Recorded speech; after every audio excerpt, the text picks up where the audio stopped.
urakoze cyane.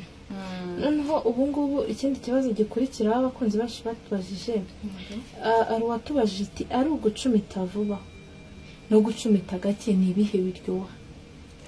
Gucumita vuba buriya kenshi gucumita vuba bishobora kuviramo kubabara, ariko umugabo yacumita gakeya ajyanamo gakeya nta handi bishimisha umugore, kandi bigatuma n'umugore aryoherwa, bigarushaho ko umugore ashobora kunyara cyane akanyarira imboro nayo ikishima.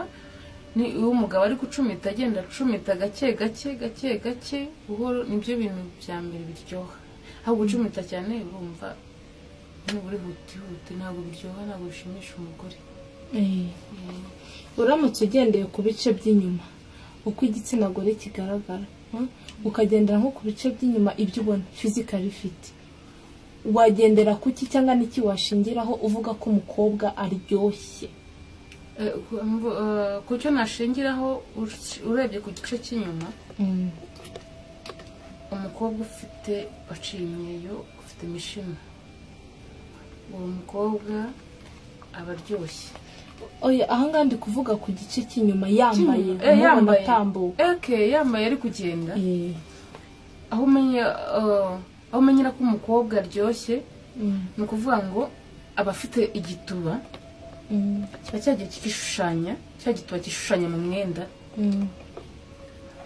Rero hari ukuntu kibyimbamo neza, ukabona kirabyimbye.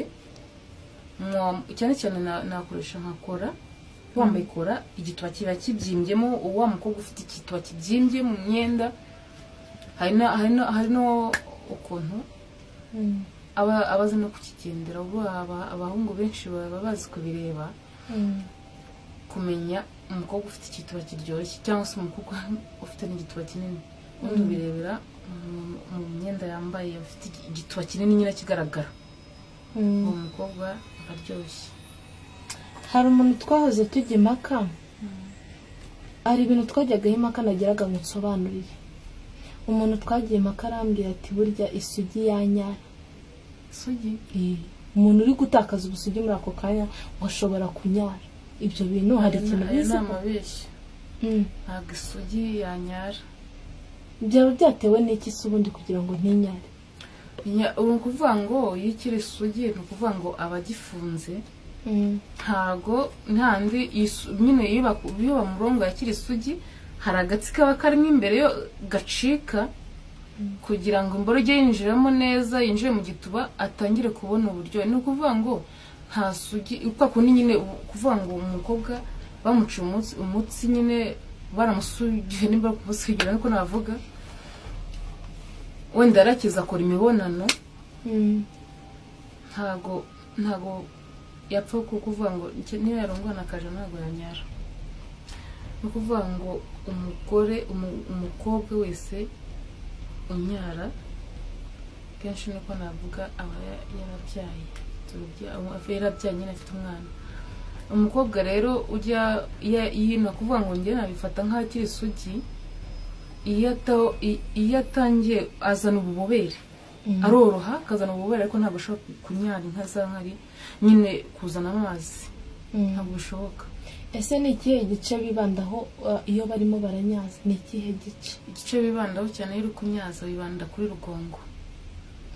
Nicyo gice bibandaho. Noneho iyo ushaka kugira ngo uryoherwe cyane no gucumita bizamo, ariko cyane cyane bibanda kuri rugongo.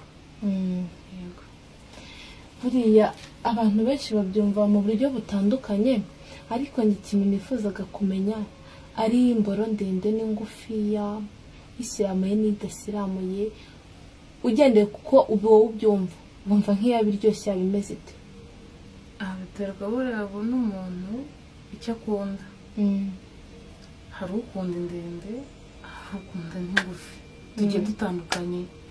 Ariko ni ukuvuga ngo ntabwo wenda nk'ukumbora isiramuye, imboro isiramuye iraryoha pe, uko yaba ingana kose. Imboro isiramuye iraryoha bitewe nanone uko yaba ingana kose, nta nubwo navuga ngo bitewe, kuko iyo isiramuye itera peti. Itera peti kandi niyo uwahuye na wa muntu utazi kubikora uwo mugore ahubwo ushobora kubyikora kuko ubona ari imboro ishimishije nta handi ushobora no kuyifata ukayisoma kuko ubona isa neza n'isiramuye umuntu udasiramuye ntiwamuha wenda nimba hari unteze amatwi udasiramuye nyihanganire ariko udasiramuye ntabwo naguha. Ese ni nk'izihe ngaruka cyangwa ikibazo cyaba umuntu udasiramuye yahura nacyo? Ingaruka ni nyinshi cyane. Umuntu udasiramuye aba afite 90% abemerewe kurwara indwara zose zandura mu gitsina byihuse. Ashobora kujya kunyara nk'ahantu muri toilette, ashobora kuvanamo umutesi byihuse. Abashobora mbese navuga ko indwara zose zo mu gitsina abashobora kuzandura ku kanya. Imibonano yabyamanye n'umukobwa urwaye ufite ubwandu biba byoroshye kugira ngo yandure, cyangwa se afite izindi ndwara biba byoroshye. Ariko umuntu usiramuye buriya ni ikintu kigora kugira ngo yandure, biba bigoranye. Icyo cyiza nyine cy'umuntu usiramuye n'abatishiramuje rwose babigana bakisiramuza kuko isiramuza ni byiza, kandi abagore dukunda imboro zisiramuye. Urakoze cyane rwose kuri ubwo bumenyi dusangije. Ubwo n'abandi bose bumvireho, umuntu utarakoze subscribe akore sub, ubundi akanda kunzogera kugira ngo ibintu byose ajye byumva kandi anasharinge kugira ngo ubutumwa bwiza bugere ku bantu benshi cyane bishoboka. Kandi tubafite n'ibindi byiza, tubafite n'ukuri kudukurikirana ni ingenzi kandi ni inkunga ikomeye. Murakoze cyane.